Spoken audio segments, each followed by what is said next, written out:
मेरे जीवन के प्रेरणा स्रोत मेरे परम आराध्य सदगुरुदेव एवं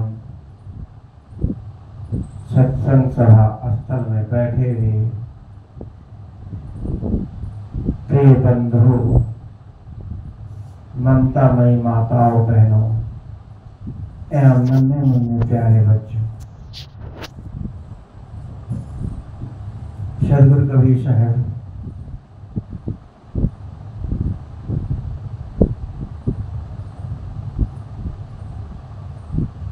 का ज्ञान पूरे विश्व में फैला हुआ है। कहा जाए सदगुरु कबीर साहब संत सम्राट तो थे ही, लेकिन सदगुरु कबीर साहब ने हर क्षेत्र में ख्याति प्राप्त करी। सदगुरु कबीर साहब को अच्छे से जानने के लिए बीजक पढ़ना चाहिए। बीजक में सदगुरु कबीर साहब ने अच्छे तरीके से लोगों को समझाने का प्रयास किया है। कबीर कौन थे? कबीर ने ऐसे क्यों कहा? उनको क्या परवाह थी? क्यों लोगों को पीछे पड़े रहे?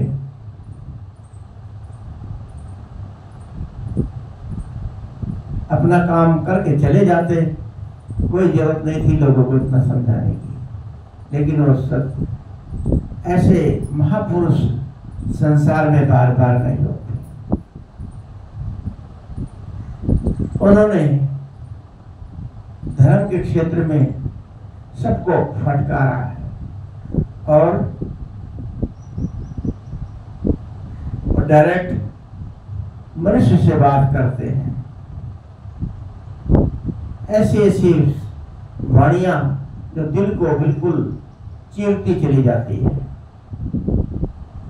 सदगुरु ऐसे लोगों पर विश्वास नहीं करते जो कि चीज को परखते नहीं। कहा कि वी वॉक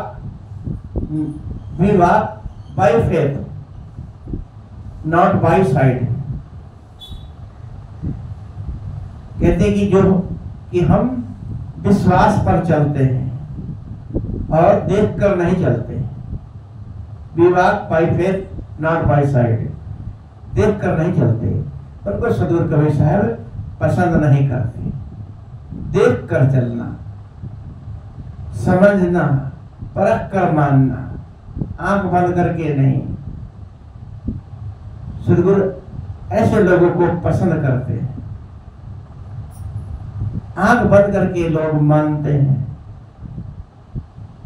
गुरु ने जैसा कहा वैसा ही करते चले जाते हैं।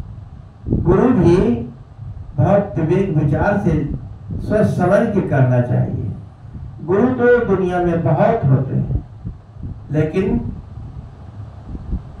महागुरु सदगुरु कोई बहुत कम होते हैं।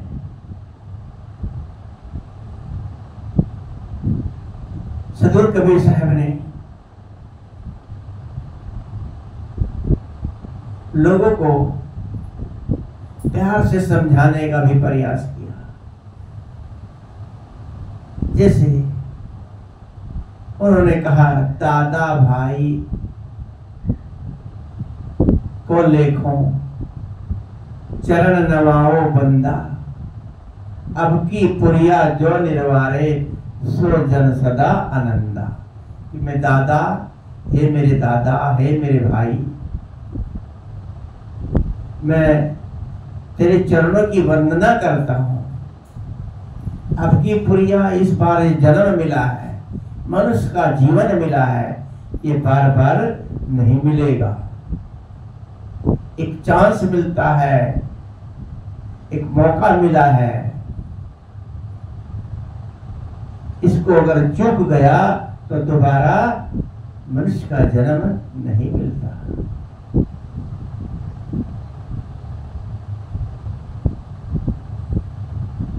तभी तो कहा है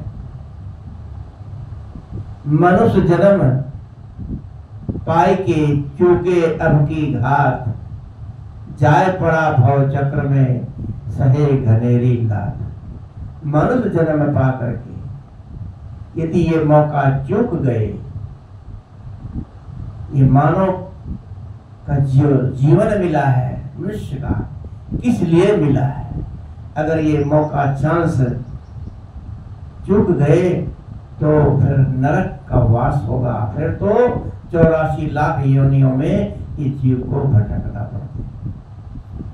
84 लाख योनियां जितनी भी 4 खानियां हैं, अंडे से जितने भी पक्षी पैदा होते हैं, सब योनियों से हम लोग निकल के आए हैं।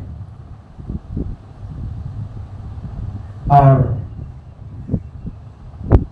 पिंड जैसे गाय भैंस, कोई भी पशु प्राणी, बकरी सुअर कुत्ता बिल्ली शेर हिरण ऊंट आदि, ये योनि है पिंडस।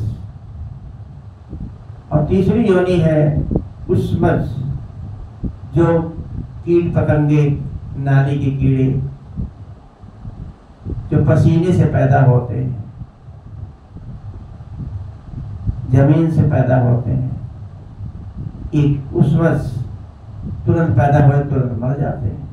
यहाँ तक कहा जो टट्टी के अंदर कीड़ा होता है वो भी योनि है, उसमें भी जन्म लेना पड़ता है। इन 3 खानियों से निकल करके ये जीव आया है और ये फिर उसको एक मनुष्य जीवन का एक चांस मिलता है, मौका मिला है।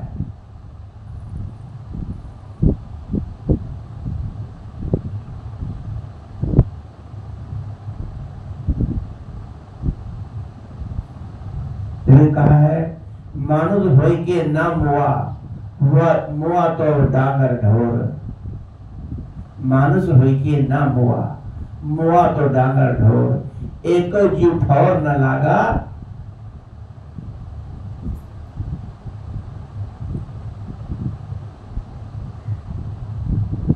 एक जीव ठौर न लागा। ये मनुष्य होकर के भी हम लोग नहीं मरते।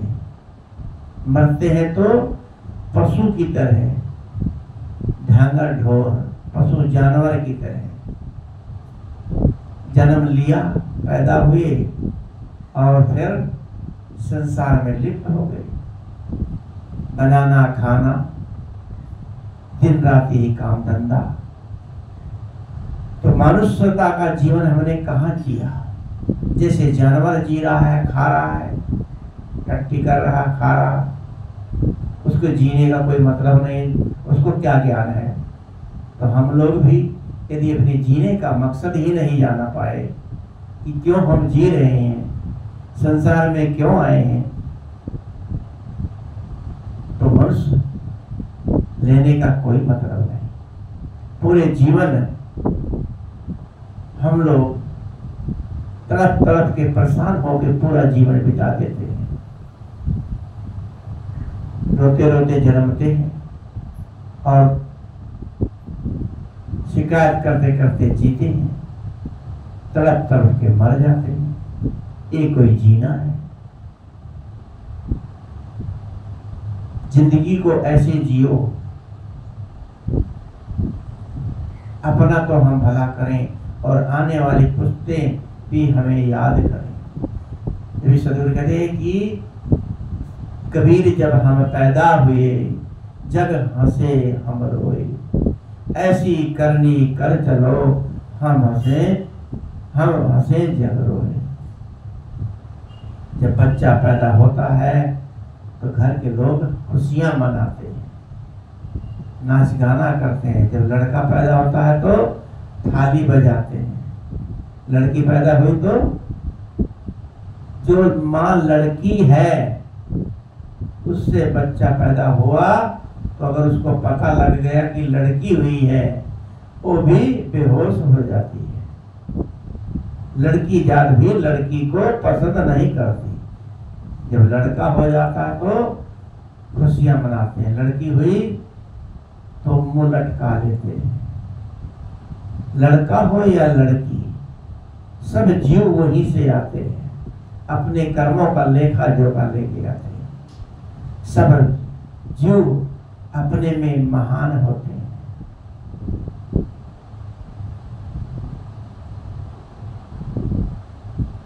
तो मनुष्य जीवन पा करके भी हमने अपने आप को नहीं संभाला, तो क्या मतलब जीवन जीने का। तभी सद्गुरु ने कहा, भंवर जाल बबू जाल बूढ़े बहुत अचेत, तेज कहे कबीर वह बचिए जाके हृदय विवेक। भंवर जाल क्या है? भंवर जैसे पानी में भंवरा घूमता रहता है, गोल गोल गोल, उसमें कोई समान वस्तु डाल दो वो अपने में समेट लेता है। भंवर जाल, ऐसे भंवर संसार का जाल जो है भंवर के समान है, जो इसमें आ गया इसी में सिमट के रह जाता है, इसी में उलझ जाता है, इससे निकलना बहुत मुश्किल हो जाता है। और बबू जाल, बबू माने बगुला, बगुला सफेद होता है लेकिन सफेद होने के कारण भी वो अच्छा काम नहीं करता। वो मछलियां खाता है और देखने में बिल्कुल आंख बंद करके, अधमुंधी आंखें बंद करके पानी के बीच में कहीं पर भी एक टांग से खड़ा रहता है और अधमुंधी बंद आंखों से अपने शिकार को देखता रहता है। जैसे कोई शिकार उसका आया तुरंत पैर उठा रहता है, तब दौड़ के दबोच लेता है। और बगुला हंस जो होता है वो भी सफेद होता है, लेकिन हंस कहते हैं मोती चुगता है। हंस कहते हैं कि दूध में यदि पानी मिला के रख दो, हंस जो है कि दूध को पी लेगा, पानी को छोड़ देगा। ये कहावत है, सच है क्या? कि क्योंकि दूध में जब पानी होता है, कहते हैं कि हंस की चोंच में खटास होती है, जैसे चोंच पानी में मारता है दूध फट जाता है, छेना पी लेता है। लेकिन यहाँ हंस का उदाहरण महानता से, अच्छे लोगों से दिया गया है। ऐसे ही बबू जाल जैसे गुरु संसार में बगुले के समान बहुत लोग हैं जो मीठा मीठा बोलते हैं, अपना स्वार्थ अदा करते हैं। ऐसे महागुरु भी हैं जो लोगों को उलझाते हैं, कहते हैं कि मेरी भक्ति करो, मेरे चेले बन जाओ, कल्याण हो जाएगा। ऐसे बगुले जैसे लोगों के जाल में नहीं फंसना चाहिए। सद्गुरु कहते हैं कि वही व्यक्ति बचेगा, कहे कबीर वही बचिए जाके हृदय विवेक। जिसके हृदय में विवेक होगा, ज्ञान होगा,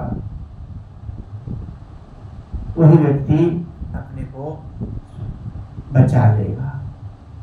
ज्ञान विवेक क्या है?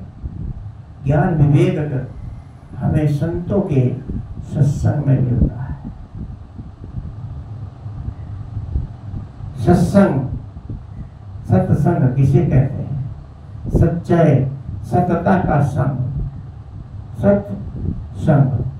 संग होता है जो अच्छा कर्म करने वाला, अच्छे संग में बैठने वाला, उसको सत्संग कहते हैं।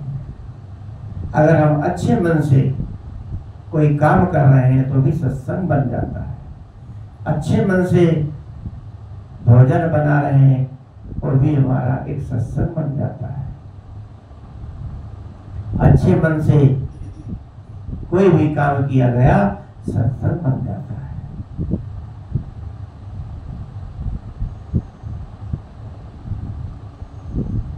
तो सदगुरु ने यहाँ पर बड़े प्रेम के साथ लोगों को नम्र होकर के समझाया, ये मेरे दादा है, मेरे भाई, ये जीवन जो मिला है अगर इसे चूक गए आपकी पुरिया जो निर्वारे तो जन सदा आनंदा। अगर इसको निर्वारोगे, मनुष्य जीवन को समझोगे, अपने कल्याण का काम करोगे तो समझ लो जीवन भर तुम आनंदित रहोगे। कहा जीते जी ना मुआ, मरे काम हुई हो, जीते जो ना हुई। जीते जी भी हमारा मोक्ष नहीं हुआ। मोक्ष का मतलब जीते जी हमने भजन भक्ति भाव नहीं किया तो मरने के बाद क्या मतलब भक्ति भाव करने का? भक्ति भाव बाद मरने के बाद होती है, ये बुढ़ापे में होती है। अभी भजन गाते हैं कि भजन कर मस्त जवानी में, बुढ़ापा किसने देखा है। मस्त जवानी में जब हमारे अंदर शक्ति होती है, ताकत होती है, तब तो हम संसार में उलझे रहते हैं। भजन भक्ति भाव जानते ही नहीं है। सत्संग में जाने से मन हमारा पवित्र होता है, आचरण मिलता है, उस आचरण पर चलना चाहिए। परमात्मा कहाँ रहता है इसको जानना चाहिए। भगवान भगवान सारी दुनिया कहती आ रही है, भगवान कहाँ रहता है, परमात्मा कौन है। पहले तो यही जानना है कि मैं कौन हूँ, मैं यहाँ संसार में आया हूँ, क्या करने आया हूँ।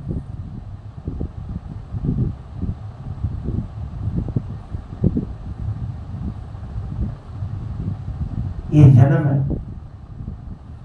मनुष्य का जो मिला है कमाने खाने के लिए नहीं, खाली अपने जीवन को बदलने के लिए, मुक्ति के लिए, कल्याण के लिए जीवन मिला है।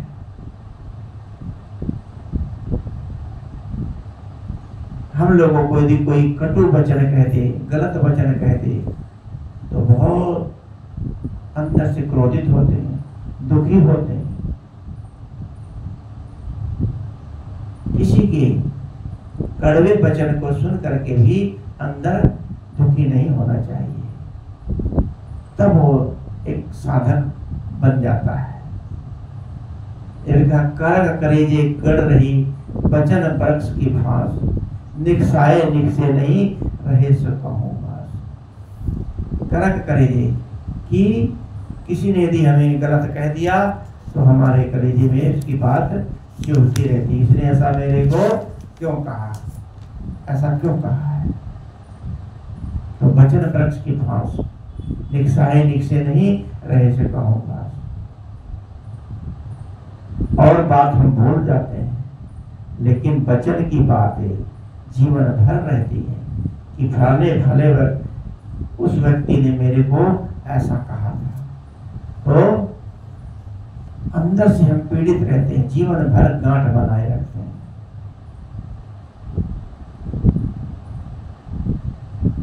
गोस्वामी तुलसीदास जी भी कहते हैं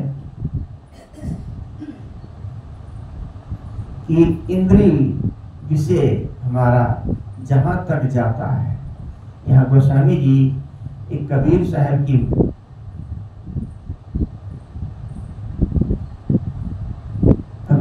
की बात को समझाते हैं। यहाँ कबीर का उनको ऊपर बहुत बड़ा प्रभाव पड़ा था। उन्होंने खुद कहा, गो गोचर जहां लग जाई, गो गोचर जहां लोग मन जाई, सो सब माया जानो भाई। गो गोचर जहां तक आपकी दृष्टि निगाह जाती है उसको सब माया जानो। अब यहाँ राम को देखोगे तो राम भी माया हो गए ना। राम को गोस्वामी जी ने अपने रामचरितमानस में लिखा है जो हमारे श्री राम को भगवान प्रभु पुरुषोत्तम महामंडलेश्वर नायक दुनिया का परम पिता परमात्मा नहीं माने, वो बिन सिंह पूंछ का पशु है।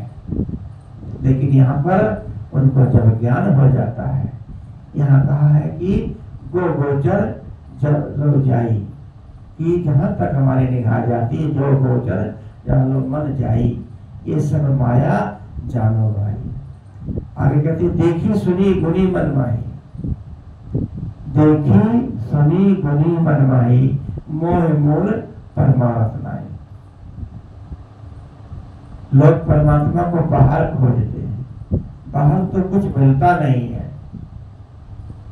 वह जो मिलता है जड़ है, जड़ आत्मा ही परमात्मा है, जो हमारे सामने है नित्य प्रति मैं स्वयं ही हूँ। परमात्मा कहीं अलग हमारे से नहीं है, किंतु हमारा मन बाहर मन माया में फंसा रहता है। इसलिए आध्यात्मिक दृष्टि ही नहीं जाती है।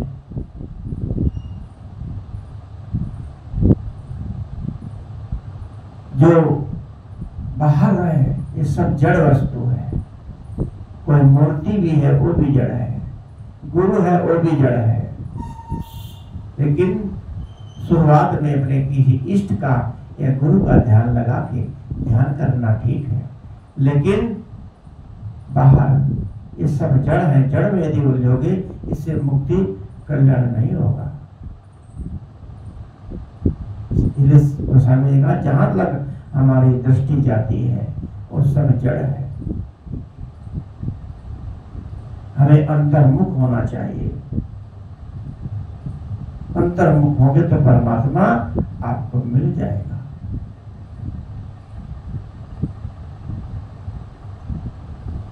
अंतर्मुखी होने से अंदर से साक्षात्कार हो जाता है।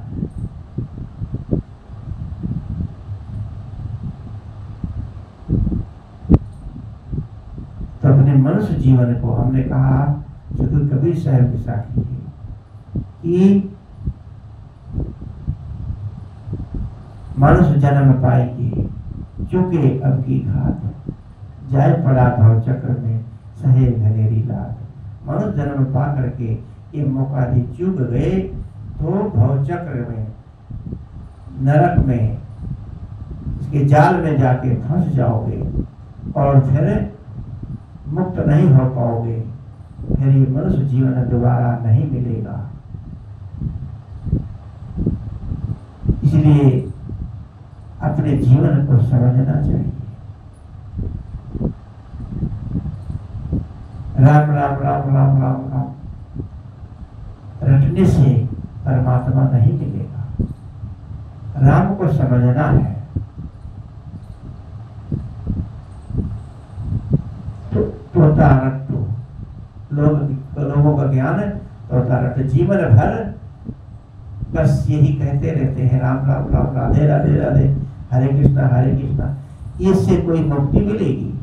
ये तो एक मन को ठीक रखने का एक मार्ग बताया गया है। लेकिन जीवन भर इसी में उलझे रहेंगे तो हमारा कल्याण मुक्ति कैसे होगी? जैसे एक सुग्गा था, सुग्गा तोता, उसको किसी ने बाजार से खरीद के ला करके उसको सिखाया, पढ़ाया। क्या?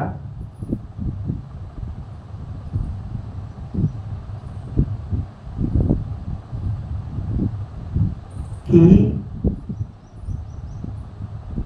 इसमें क्या संदेह, बस इसी को रटा दिया तोते को। तोता बार बार वही बोलता था, इसमें क्या संदेह, इसमें क्या संदेह। और बस फिर उसके पिंजरे में बैठा दिया और बाहर बोर्ड लगा के कहीं मार्केट में सड़क पर रख दिया। ये तोता चारों वेद शास्त्र जानता है, उपनिषद जानता है, गीता पुराण जानता है। जो भी कोई इसे प्रश्न करेगा उसका उत्तर देगा। अब वहां पर देख के लोगों की भीड़ लगने लगी। लोग उससे पूछते, तोताराम तुम सब कुछ जानते हो? कहता इसमें क्या संदेह? क्या तुम रामायण जानते हो? क्या इसमें क्या संदेह? गीता पुराण जानते हो? कहता इसमें क्या संदेह? तो जितने लोग आए उससे प्रश्न करें, बहुत प्रसिद्ध हो गया। ऐसे धीरे धीरे पता एक सेठ को लगा। तो तोते से जाके तोते के मालिक से मिला कि आके आपका तोता सब कुछ जानता है, गीता रामायण उपनिषद सब कुछ जानता है। कि हाँ, मेरे से क्या पूछे? जाओ तोते से पूछिए। तोते से जाके पूछा कि ये तोताराम तुम रामायण जानते हो? क्या इसमें क्या संदेह? वेद शास्त्र जानते हो? इसमें क्या संदेह? तो जब बात कहते तो ऐसे कहता। तो उसने सोचा है तो आप रामायण पाठ गीता पढ़ने की जरूरत नहीं, इसी से सब सीख लेंगे। लेके अपने घर चला गया। लोगों को पता लगा कि सेठ जी को तोता लाए, सब कुछ बताता है। लोगों की वहां भी रहने लग गई। लोग उससे पूछते, तोताराम ये जानते हो तुम? कहे इसमें क्या संदेह? ऐसे करते करते एक दिन अचानक एक संत उधर से गुजरते हुए गए। वहां पर देखा लोगों की बड़ी भीड़ थी। तो पूछा क्या है? ये तोता सब कुछ बता देता है, आपके अंदर की बात बता देता है, ज्ञान पूरे गीता रामायण का सब चीज का इसको ज्ञान है। तो संत जी तोते के पास गए। तो तोते से सवाल संत जी ने करा, तोताराम तुम रामायण जानते हो? क्या इसमें क्या संदेह? गीता जानते हो? क्या इसमें क्या संदेह? वेद शास्त्र जानते हो? क्या इसमें क्या संदेह? तो कहे रामायण की चौपाई सुनाओ। क्या इसमें क्या संदेह? कि गीता का श्लोक सुनाओ। कहना इसमें क्या संदेह? तो संत पारखी थे। तो उन्होंने सेठ से कहा, सेठ जी आप ठगे गए, आपका तोता कुछ नहीं जानता। ऐसे कैसे हो सकता है? ये पूछ लो अपने तोते से। तो सेठ आए कि तोताराम आप कुछ नहीं जानते, कि इसमें क्या संदेह? तोताराम क्या मैं ठगा गया? कि इसमें क्या संदेह? मेरा सारा पैसा पानी में डूब गया? कि इसमें क्या संदेह? तो ये जो उदाहरण है तोते को लेके समझाया कि हम लोगों को जो बता दिया जाता है उसी को रटते रहते हैं, इससे मुक्ति कल्याण नहीं होने वाला। अपने कल्याण मुक्ति कैसे होता है? और संतों के पास, संतों के सत्संग में जाके मिलता है। ये जीवन क्यों मिला है? हम क्यों जीते हैं? क्या खाने पीने के लिए मिला है? बीवी शादी ब्याह करने के लिए, बच्चे परिवार के लिए मिला है? तो अपने जीवन को समझना है। असली जीवन मनुष्य का है, लेकिन इसको हम लोग मनुष्यता में कहाँ जीते हैं? पशु की तरह जीते हैं। पशु बल्कि हमारे से अच्छा जीवन जीता है। अच्छा जीवन कोई पाप नहीं करता, शराब नहीं पीता, गलत काम नहीं करता। और मनुष्य पता नहीं क्या क्या खाता है, मांस मीट खाता है। और जानवर अगर घास खाएगा तो घास ही खाएगा। मीट जो जानवर खाता है, मांस खाता तो मांस ही खाएगा। इसलिए हमें अपने मनुष्यता को पहचानना चाहिए। सदगुरु कबीर साहब का यही संदेश है कि अब की पुरिया जो निर्वारे सो जन सदा आनंदा। इस बार जो जन्म मिला है इसको दिलवा दो तो जीवन भर सदा सदा के लिए आनंदित हो जाओगे। इन्हीं शब्दों के साथ वाणी को विराम देते हैं। बोलिए सदगुरुदेव की।